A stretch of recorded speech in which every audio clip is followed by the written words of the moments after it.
మన సినిమాతో భూకంపం రావాలి అనుకుంటాడో ఏమో కానీ రాజమౌళి ప్లానింగ్ మొత్తం కూడా భారీగా ఉంటుంది.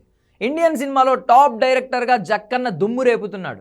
బాలీవుడ్లో చాలామంది స్టార్ హీరోలకు జక్కన్నతో సినిమా ఓ డ్రీమ్. మన సౌత్లో కూడా ఇతర భాషల్లో జక్కన్నతో ఒక్క సినిమా ప్లీజ్ అంటూ ఎదురు చూస్తున్నారు చాలామంది. పక్కా లెక్కలతో సినిమాలు చేసే జక్కన్న వసూళ్ల విషయంలో భారీ టార్గెట్లు పెట్టుకుంటూ వెళ్తున్నాడు. ఒక్కో సినిమాకు ఒక్కో టార్గెట్ పెడుతూ ఇప్పుడు మహేష్ సినిమాతో ఏకంగా హాలీవుడ్కి గురిపెట్టాడు.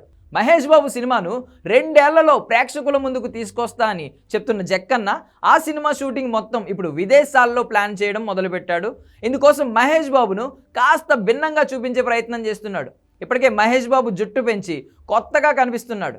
ఇక వసూళ్ల మీద అప్పుడే ఓ లెక్క వేసుకోవడం మొదలుపెట్టాడు జక్కన్న. ఈ సినిమాకు టార్గెట్ 3,000 కోట్లు అని టాక్. కల్కి సినిమా 1,200 కోట్లు ఇప్పటి వరకు హైయెస్ట్. ఇప్పుడు జక్కన్న 2 ఏళ్ల తర్వాత 3,000 కోట్లు అని పెట్టుకున్నాడు.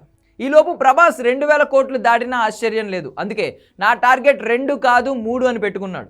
అదే జరిగితే బాలీవుడ్ కూడా షేక్ అయ్యే అవకాశం ఉంటుంది.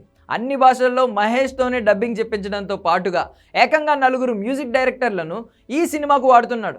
హీరోయిన్లు కూడా 2 ఉండే అవకాశం ఉందని టాక్. ఇక సినిమాను హాలీవుడ్లో ప్రమోట్ చేయడానికి ఇప్పటికే జక్కన్న ఓ ప్లాన్ పెట్టుకున్నాడట. ఇక ఇండియాలో పెద్దగా ఆయన ప్రమోట్ చేయకపోయినా సమస్య ఉండదు. అందుకే ప్రమోషన్ గురించి హాలీవుడ్ అంటున్నాడు ఈ దర్శకధీరుడు. మహేష్ లుక్స్ కూడా హాలీవుడ్ హీరోలకు తగ్గట్టే ఉండడం గమనార్హం.